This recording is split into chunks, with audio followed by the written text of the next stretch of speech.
I am Inspector, and I solve mystery. Welcome to my new case. It was raining again, which meant Oxford was in one of its more forgiving moods. I had come to prefer it that way. Wet streets glossed in lamplight, people walking quickly with heads dipped, the city reduced to its essentials: stone, shadow, memory. The Randolphs' dining room was half lit and half full. I chose a corner table, not out of shyness, but because from there I could see the bar, the entrance, and the large gilt-framed mirror that reflected everyone who pretended not to be seen. Dinner arrived without my full consent. Poached haddock with a parsley sauce, a wine I hadn't ordered but didn't decline. I've never cared for menus that carry adjectives heavier than the food they describe. Across from me, 3 plates were laid, mine at the head and 2 others to either side. No one sat in them. I hadn't asked for company, and yet the waiter, an older man with a surgeon's precision in his movements, laid them down without a word. For a moment I entertained the idea of phantom guests, perhaps a former colleague long dead, or a woman I should have spoken to in 1972 and never did. Somewhere near the fireplace, behind a thick curtain of velvet plum, came the unmistakable friction of argument. French, urgent, but hushed. Not the language of lovers, but of siblings. The timbre belonged to people who'd grown up arguing and knew how far to take it.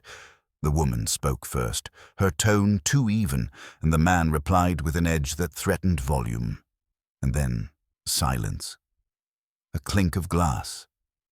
A sigh too long to be polite. I've always believed that silence is more revealing than speech. We are all rehearsed speakers. It is our pauses that betray us. The maitre d', a bird-like fellow with thin wrists and thick spectacles, glided between tables with an elegance I could never quite trust.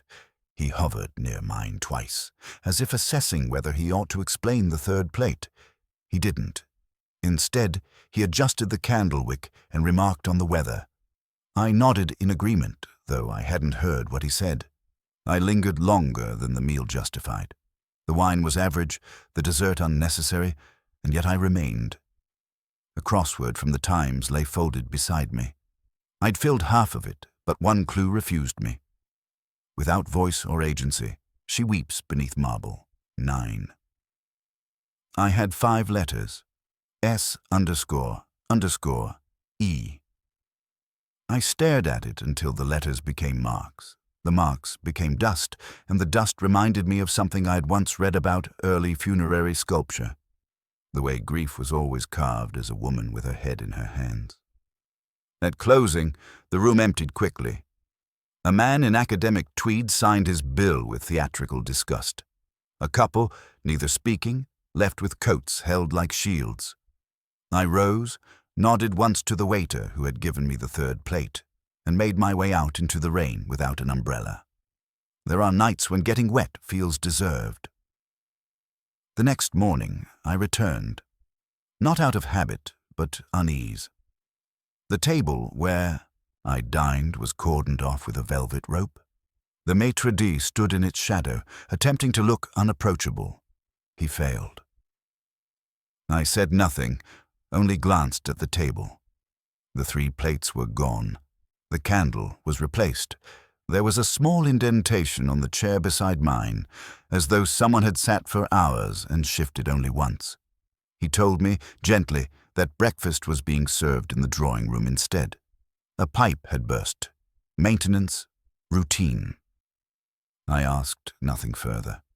It is sometimes more effective to leave space in which others might volunteer a lie.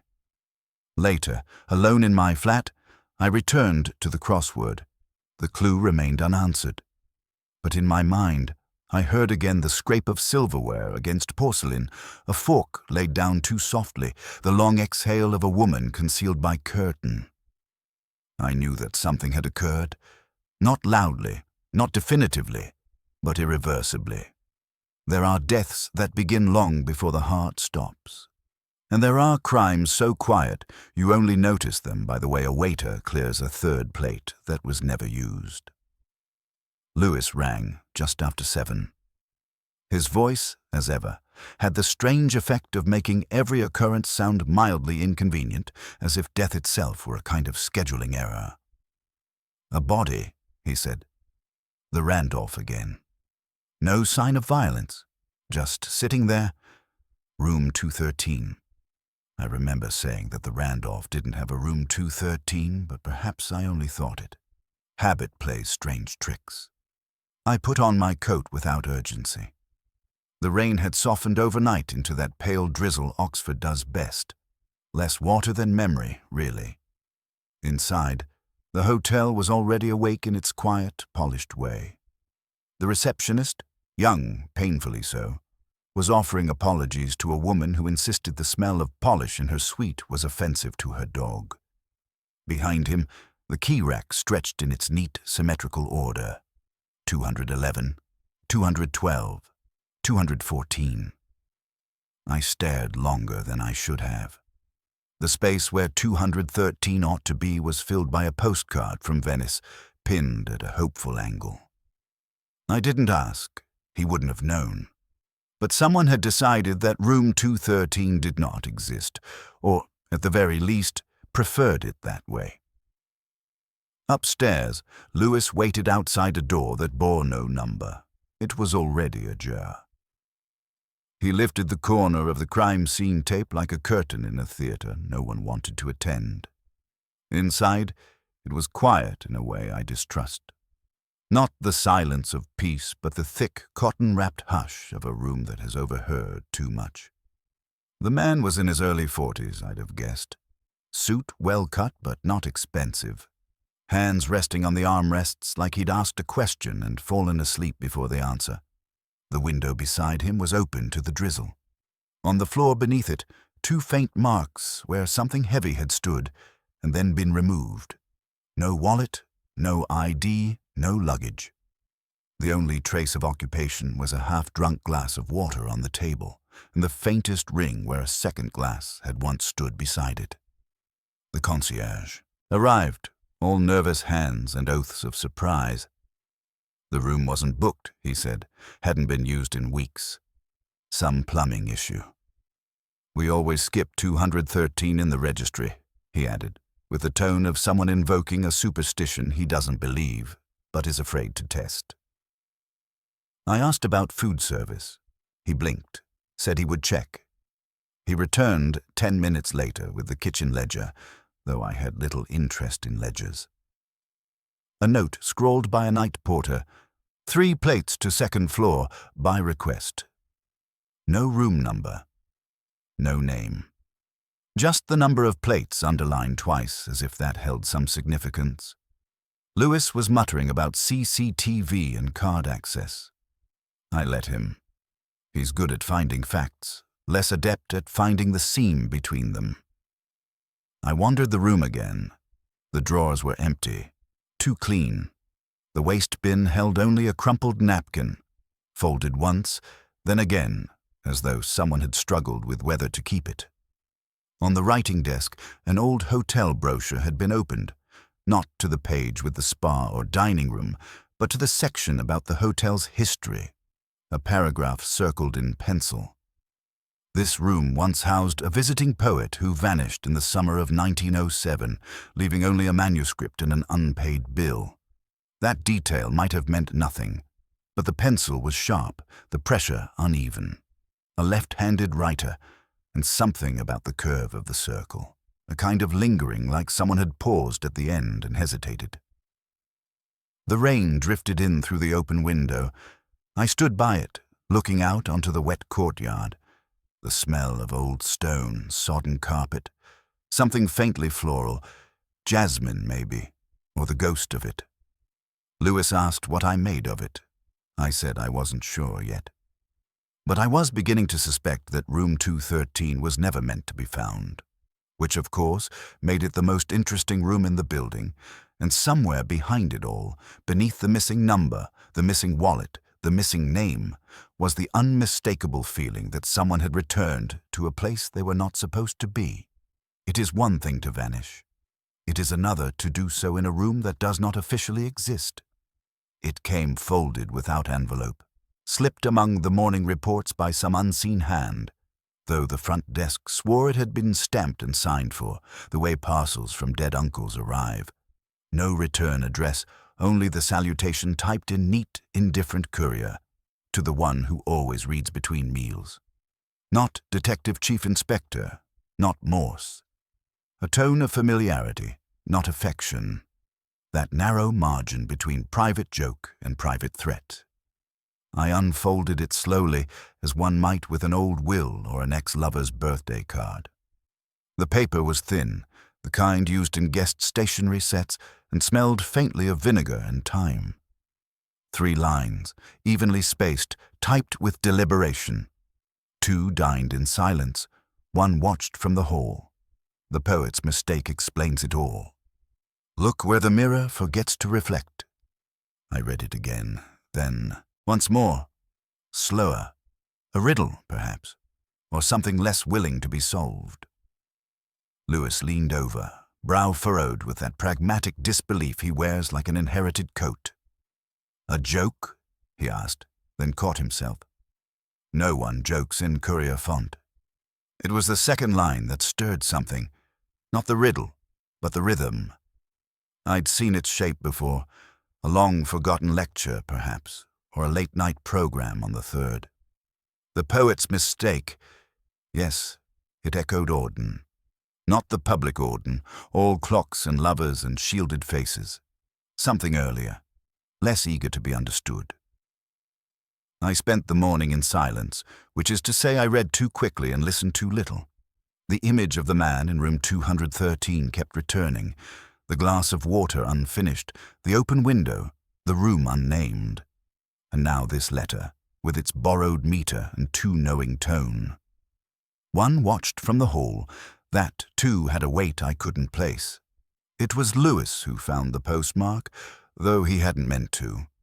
The receptionist, a boy with the earnest calm of someone always 5 minutes from breaking, had kept the envelope, thinking it looked nice. Jericho, he read aloud. Not the town, of course, but the Oxford neighborhood, a narrowing of the world I found oddly comforting. A literary retreat, Lewis muttered, on Cranham Street. Some old arts funding project turned guest house, poets with bad knees and unpublished memoirs. He smiled as if expecting a laugh from me. I offered none. The woman who ran the retreat was called Margaret Raines. She had a mouth like someone who had learned too late not to speak plainly. Her wrists were delicate, her shoes too new. I introduced myself. She said sharply, "We've already lost one. We can't spare another." I didn't ask what she meant. Inside, the smell of paper, cheap and brown-edged, mingled with that particular scent of old radiators first turned on in autumn, the kind that remembers every silence ever held in its presence. She showed us the guest book, a line of names written in varying degrees of confidence. Henry Venn had signed it 3 weeks ago in a cramped hand that trailed off mid-surname. I noticed the room column was blank. She said he insisted. Some people still have secrets they protect as if they matter. I asked if he had any visitors. She shrugged. He mostly sat in the garden with a notebook and forgot to speak. There was a photograph on the mantel. 3 chairs beneath a beech tree, one turned slightly outward, as if whoever had sat there never quite joined the conversation. Back in the office, I opened my crossword. Hollow echo heard in empty hall. 5. I filled in Venn, not because it fit, but because it didn't. A Venn diagram, after all, is an exercise in finding what overlaps, not what remains apart. That evening, I returned to the letter. I tried reading it aloud, but the words sounded wrong in my voice. They belonged to someone else, someone who had watched something they couldn't name and needed me to do it for them. 2 dined in silence. 1 watched from the hall. And somewhere, I suspected, the poet's mistake was not in verse, but in trust. Her name, when it finally surfaced, arrived like most truths in Oxford, reluctantly, behind a curtain of formality and selective recall. Miss Cecilia Harrow. A name I hadn't heard in years, but which lived faintly in the recesses of academic gossip, like the taste of a bitter wine once drunk too young. The receptionist admitted it with the weariness of someone conceding not guilt, but inconvenience. She had booked under the name Claire Holloway, paid in cash, stayed 2 nights, kept to herself. A woman who seemed to already know the exits. He thought she was a writer. They all do, he added, when women come alone with silence folded in their suitcases. She had left, officially, the morning before the body appeared. Check-out at 10:07 a.m., according to the digital log. But the camera told a more complicated story. Grainy footage from the north entrance showed her slipping in again at 11:42 that same night, coat damp, head lowered. The umbrella she carried in was not the one she'd left with. That, I noted. No one remembered seeing her after that. No room was accessed on her card, no calls placed. She was a ghost with a pulse, seen once and then absorbed. I asked for her form. The signature was neat, almost schoolgirl, but the handwriting beneath it, where she'd listed her reason for stay, had the tension of someone unused to lying. One word, research. Lewis, who had been silent thus far, cleared his throat in that way he does when discomfort meets duty. He handed me a small sheaf. Her name had turned up in a 2004 alumni bulletin. Photograph. St. Hilda's College, Spring Symposium. The usual row of wine-flushed faces and half-buttoned robes. Cecilia Harrow stood near the edge of the group, slightly apart, her eyes fixed not on the camera, but on something beyond it. Next to her, barely visible, the dead man, Henry Venn. He was looking at her, not the lens. There is, in every room, a quiet that goes unnoticed until you learn what followed it. Venn had been expelled the year after. The file was thin, the reason euphemized, a matter of conduct unbecoming. The specifics had vanished into administrative silence. The kind that's meant to preserve reputations, not justice. I walked to St. Hilda's that afternoon. The clouds held back, barely. The porter's lodge smelled of dust and coffee and something older. The woman who greeted me said Miss Harrow hadn't returned since her lectureship ended.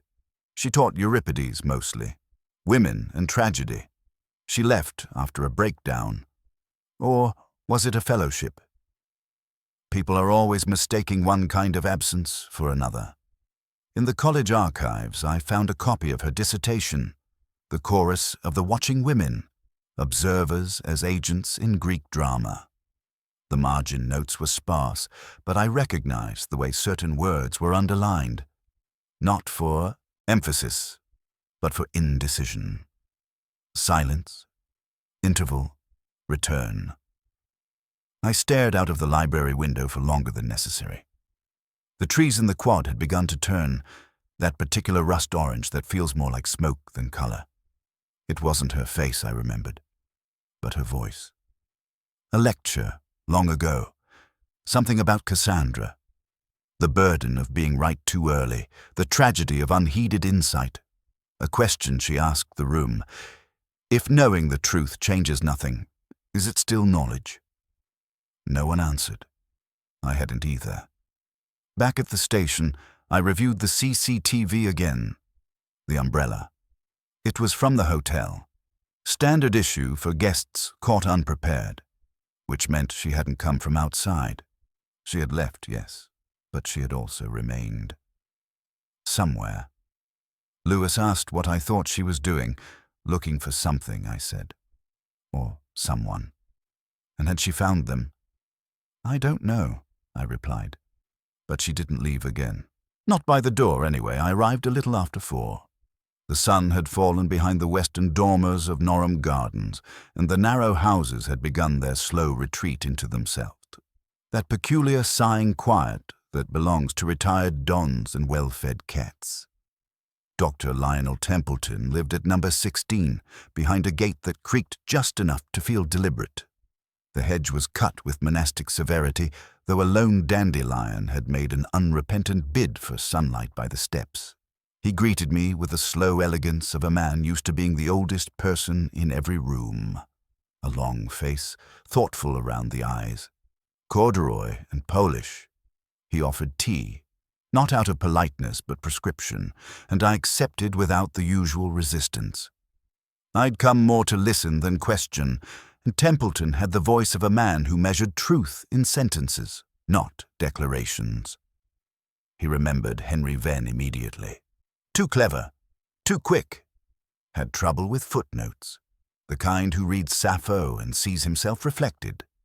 There was affection in the words, but it had cooled into detachment, the way one speaks of a pupil who became more idea than man.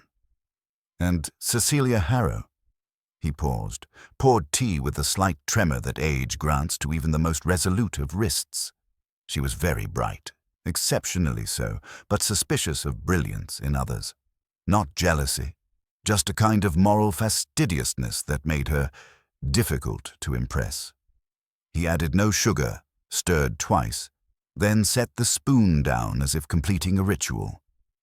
I brought up the scandal.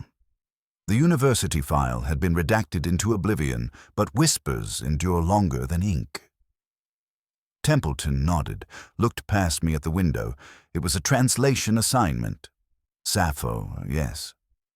Then turned in something too polished, too adult. It rang false somehow. Harrow recognized a phrase she'd once written in a student forum. Nothing formally cited, nothing provable. But she confronted him. Rather publicly. And what happened? Templeton exhaled through his nose. Venn denied it. Quietly, persuasively. Said the phrase was a coincidence, that he hadn't read her work at all. And yet, he left. Not by force, but with the sort of silence that suggested he knew the sound of a door closing behind him. The room smelled faintly of dusted books and lapsing central heat. I asked if he remembered a poem, a particular phrasing perhaps. Two dined in silence. One watched from the hall. Templeton leaned back. He closed his eyes, reciting it like an old psalm. Two dined in silence, one stood by the wall. The poet's error condemns them all. He opened his eyes, blinking with satisfaction. But that wasn't the line, I said, more to myself than to him. He had changed it, not watched, stood, and not explains, condemns. Small shifts, perhaps, but like turning a compass by a single degree, enough to land one in another country entirely. I said nothing.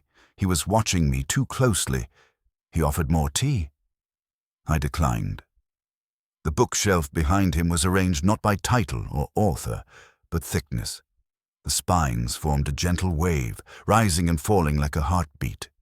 In the middle, a gap. I asked what had been there. He said he couldn't recall. Something borrowed, probably. It happens. Before I left, I glanced at a framed photograph on the hall table. A younger Templeton, arms crossed, a row of students behind him, squinting into light. Venn was there, barely 20, hair too neat. Harrow stood apart, her smile ambiguous. Not uncertain, just untethered. Templeton followed my gaze.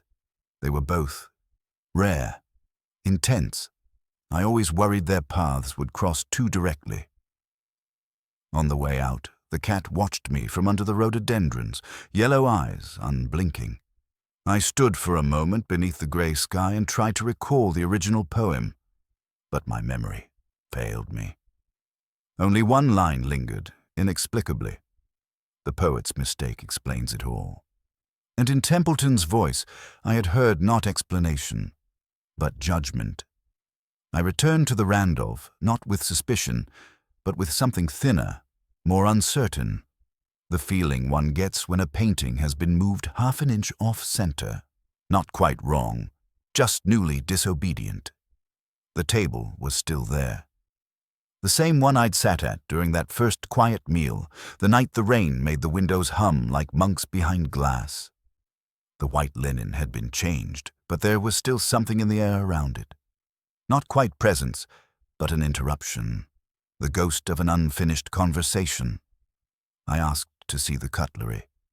The maitre d' didn't flinch. Not outwardly, but there was a moment, brief and too smooth, where he adjusted his sleeve before answering. "Of course, sir." He spoke with the kind of courtesy reserved for eccentric regulars and potential inspectors, which, to be fair, I was both. He brought the settings on a tray as if offering confession. 3 forks, 3 knives, 3 dessert spoons. I picked one of each and set them down, side by side, across the polished surface. 2 matched. The third did not. The fork in question was just slightly heavier, its handle fractionally broader, the kind of difference you feel before you see. I turned it over. The back had a faint engraving, not the hotel's emblem, but a crest, 2 chevrons flanking a closed book. Balio. I didn't need to check. I'd seen it before, in quieter dining halls with older wine. Lewis hovered behind me, radiating the sort of restlessness that comes from unresolved action. He asked if we were now in the business of flatware. I ignored him. The hotel's kitchen was quieter than expected. There is a hush in such places when they're not in use, like a stage between acts. Steam trays stacked like reliquaries, and a smell of lemon soap that never quite reaches the corners. The dishwasher, a thin man in his 60s with hands that looked too delicate for the job, was polishing a wine glass with the reverence of a priest. He told me, softly, that they often lose pieces during the larger functions. "Faculty parties," he said. "Academics drink more than they claim. Sometimes guests slip forks into handbags or toss them into bins by mistake.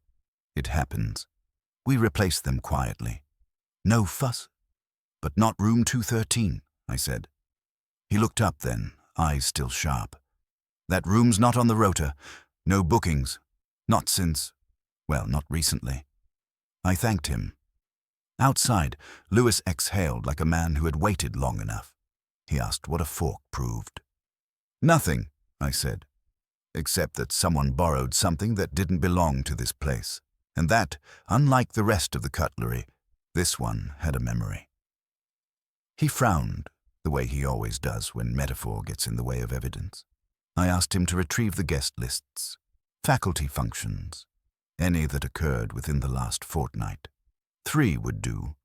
He muttered something about waste, time mostly, but he left, which was the important thing. I remained in the lobby, staring again at the key rack. The gap where 213 should have been now held a brass hook with no label, an apology disguised as a placeholder. Behind the counter, the receptionist, a different one now, younger still, was typing with the absorbed futility of someone rearranging imaginary guests. I asked him if he remembered the cutlery ever being changed. He blinked, then smiled too quickly. Probably during weddings. Or when the bishop came. People like proper silver when there's wine. I nodded. Outside, the afternoon had deepened into that grey Oxford hour, when the buildings seemed to lean in slightly, as though tired of holding themselves upright. The rain was thin again, indecisive. I lit a cigarette I didn't want and thought about the fork. About Harrow, who left and returned. About Venn, who dined alone but not truly. About the poem with its borrowed meter. And Templeton, whose voice had stumbled, not over memory, but intent. Lewis returned with the lists, damp at the edges. I thanked him without looking. Somewhere in the pages, I knew, was a name that had touched that fork, before me. Not because it wanted to eat, but because it wanted to be remembered. Quietly. And I, as always, had been invited far too late. The thing with Latin is that it's never quite dead. It breathes in corners, whispers across mottos, ecclesiastical plaques, the damp spines of forgotten books in Radcliffe's basement. It lingers where it's least welcome, and often most revealing. I was reading the poem again, the one quoted in the letter. Auden, yes, though the structure was wrong, or made wrong. The original had been translated only once that I could find, in a chapbook that never sold more than 30 copies and still managed to end up in 4 college libraries. I found it in Keeble's holdings, bound beside a discarded pamphlet on Anglican melancholy. 2 dined in silence. 1 watched from the hall. The poet's mistake explains it all. Look where the mirror forgets to reflect. But that wasn't Templeton's version. He had said, stood, not watched. Condemns, not explains. And somewhere in the long, elegant cadence of his voice, a phrase had rung false. Sub specie aeternitatis, he had said, as though it anchored his point. But in the context he gave, it didn't. The phrase means from the perspective of eternity. It is not what one says when describing temporary guilt. I looked it up, though I didn't need to. He'd meant sub rosa, beneath the rose, a phrase for secrets kept under silence, a common enough slip if you were careless. But Templeton had never been careless. He knew his Latin like a priest knows his liturgy, by breath, not by memory, and yet he had erred, or pretended to. It was the sort of contradiction I couldn't leave alone, a crease in an otherwise pressed shirt, the kind that draws the eye only if you've spent your life looking for such things. Back at the station, I requested the old staff pension rosters. Bureaucracy, I found, is a better witness than most people. It forgets nothing, and forgives even less. Templeton's name appeared still. Not on active faculty, but on the mentoring scheme. A pension supplement awarded to retired fellows who supervised research assistants on limited contracts. One name had appeared under his guidance more than once. C. Harrow. First in 2002, again in 2006. A final listing in 2011. The last marked unpaid extension, discretionary, which meant he'd kept her on after the official term had ended. Perhaps to help, perhaps to protect. Lewis appeared in my doorway with that particular expression of dogged resistance. He'd been speaking to Ven's former colleagues, the few who'd admit to remembering him. One recalled an accusation about theft, not Harrow's, a different one. Lecture notes. Early work, a forgotten idea recycled too neatly. Ven again, always just shy of wrongdoing, always within the margin of plausible error. Lewis thought the trail was clear. A pattern of theft, Harrow the first accuser, perhaps not the last. Templeton caught between loyalty and duty. I said no. He frowned, arms crossed. We've got motive, a pattern. He probably took something again. Perhaps, I said. But patterns can be misleading. Sometimes a man repeats himself not because he means harm, but because he doesn't know how to stop. The silence stretched. I didn't fill it. He asked what I thought the mistake in the Latin meant. It meant, I said slowly, that Templeton wanted me to notice. But not too soon. Lewis sighed. We're going round in circles. Not circles, I replied. Spirals. They look the same until you realize they're not returning, only descending. He left, and I was glad. Some thoughts require solitude, or whiskey. I turned the fork over again in my pocket. The Balliol crest had faded slightly with the rub of movement, but it was still there. Still insisting, like the poem, like the misquote, like the gap on the shelf in Templeton's study. Something had been taken. Something had been given, and in the space between those two quiet acts, I felt a story still folding itself into silence, not to deceive, but to endure. It was the ink that gave it away, not the handwriting, not at first. Burgundy. Deep, expensive, and slightly theatrical, like wine spilled on confession, the kind of ink used by people who still believed in fountain pens and what they implied. I found the RSVP card in Harrow's old pigeonhole at St. Hilda's, wedged behind a flyer for a missing scarf and a pamphlet on Latin verse in modern theatre. The porter said it had likely been there weeks, perhaps months. Most of the boxes go unchecked now, with students and their alerts and their glowing screens. The card was stiff, cream-colored, unmarked, but for the faintest flourish at the corner, a half-formed initial, smudged. Not signed, not sealed, but it had weight. A ghost of formality, as if even the unnamed deserved to be summoned properly. Lewis thought it was nothing. Students leave things everywhere. But this wasn't a student's note. The paper had the quiet sheen of aged intent. I took it to a friend. Not someone the Force would normally call. A man who catalogued scripts for the Bodleian, mostly out of affection. He turned the card gently, as though afraid it might crumble. He said the ink was rare. French, perhaps. Unreliable in cold weather. Templeton's, possibly. He'd seen his letters once. They used to correspond when correspondence still meant something. He confirmed the hand, eventually. Not conclusively, but with the kind of caution that speaks louder than certainty. The loops in the R, the trailing pressure at the end. It wasn't a forgery. It was merely a whisper, left too late. I visited Templeton that afternoon. He was in his garden, pruning a rose bush with studied patience. The wind moved through the hedges like a thought not yet spoken. I mentioned the card. He looked up mildly. I haven't written to Cecilia in over a year. I let the silence answer for me. He returned to the bush. It wasn't an invitation, you know. Not really. Then what was it? He paused. A gesture. Nothing more. To what end? He smiled, thinly, to see whether she'd come, or refuse. Later, at the station, Lewis brought in the footage. Grainy, as ever, but enough.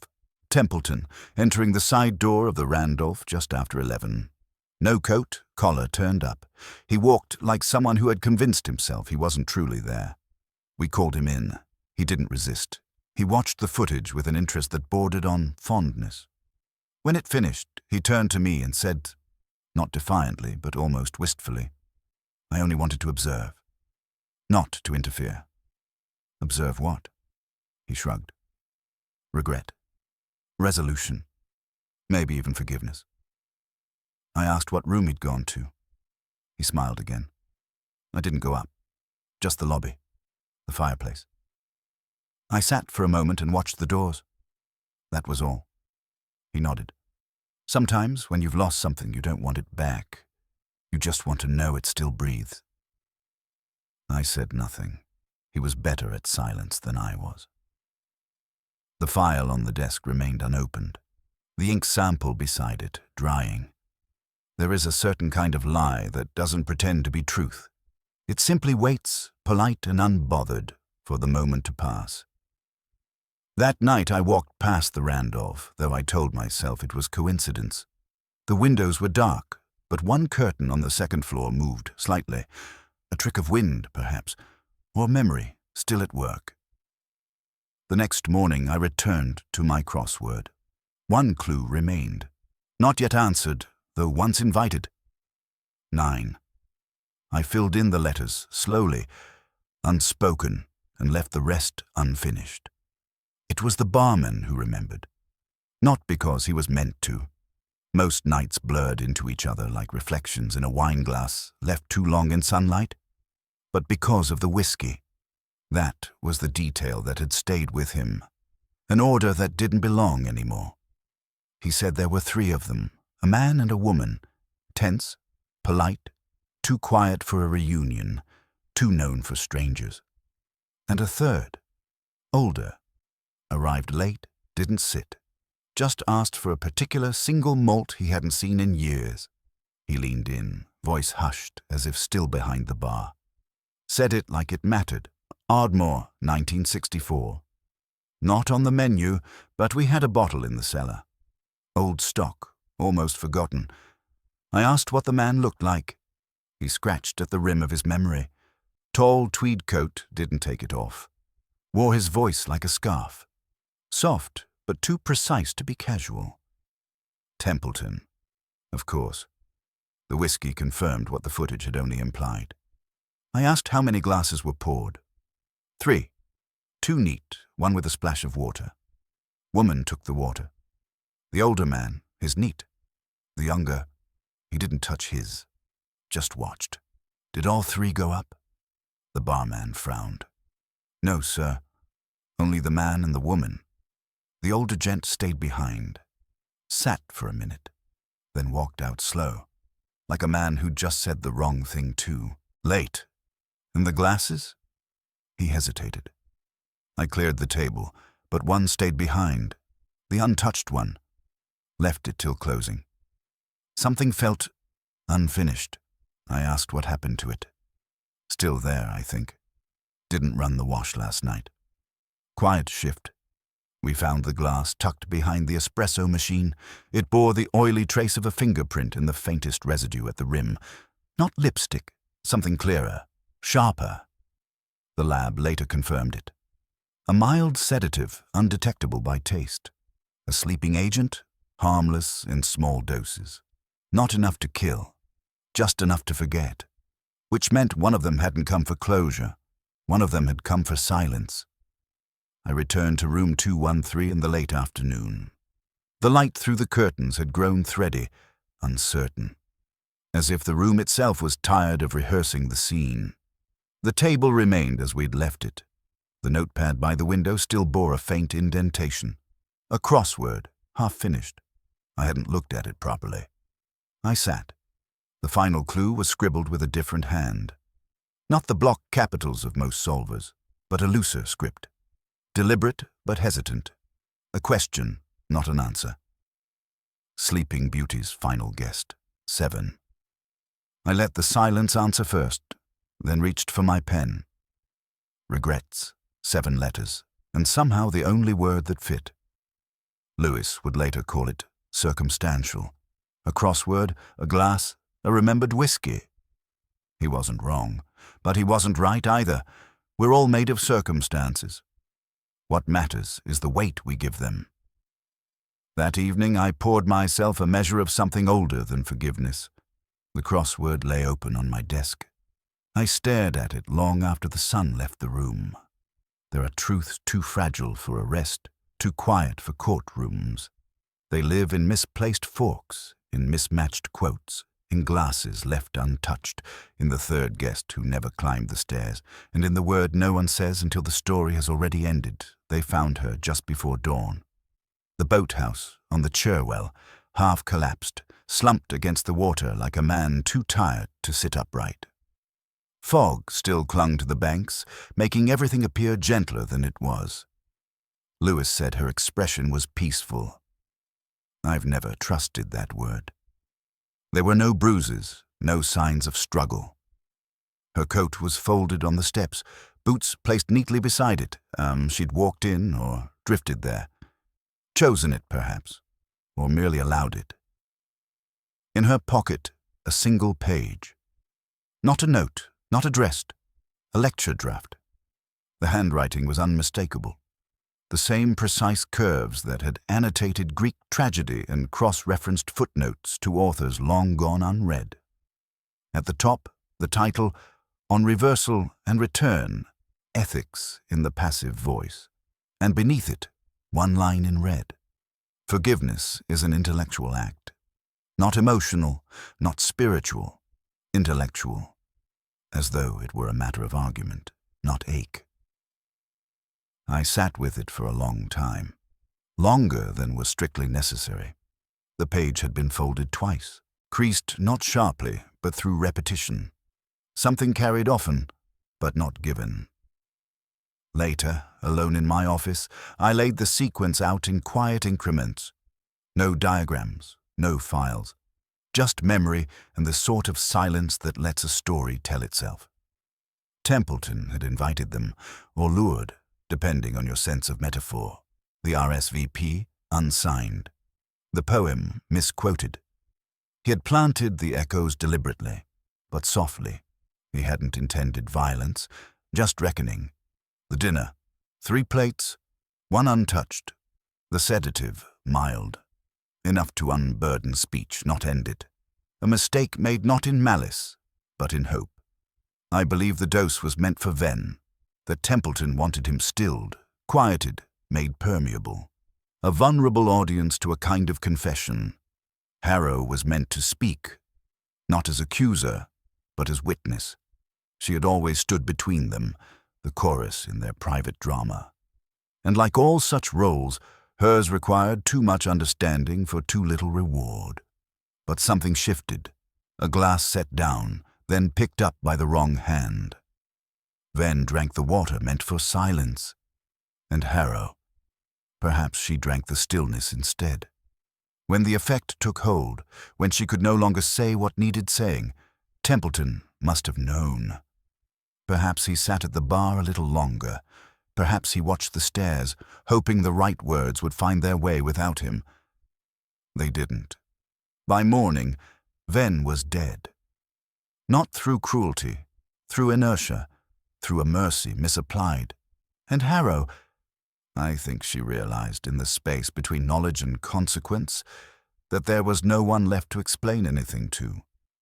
The boathouse was where she had once written. The college records noted it. A student had once complained about finding her there with candles lit and the door locked. She called it her retreat, a place where thoughts arrived more slowly and more precisely. I don't think she meant to disappear, but she folded herself away as one folds a final page. Carefully, without spectacle. The sun had risen fully by the time I left the station. I passed St. Hilda's and for a moment imagined the chapel bell would sound. It didn't. At home, I returned to the crossword, the one she left behind. One final clue, unsolved. To make peace without forgetting. 10.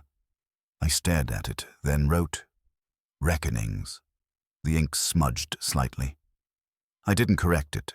There are lectures never delivered, apologies never accepted, glasses picked up by the wrong hand, and in the spaces between these, the overlooked pauses, the footnotes, a kind of truth gathers, not to be spoken, only remembered. Some stories don't end. They simply go quiet. The number reappeared quietly.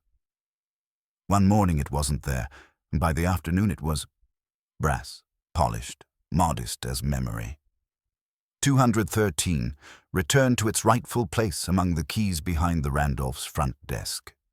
No announcement, no refurbishment, just the restoration of something almost lost and almost forgotten. The room itself was sealed, not with caution tape or the blunt signage of procedure, but with discretion, a notice about maintenance. Plumbing, I think.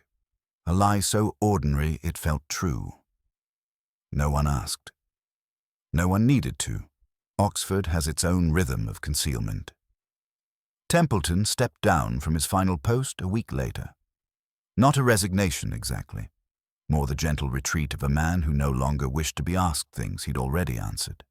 He cited age, health, a desire to spend more time reading. The usual euphemisms, but beneath them, something quieter pulsed. Not quite shame, not quite peace. No charges were filed.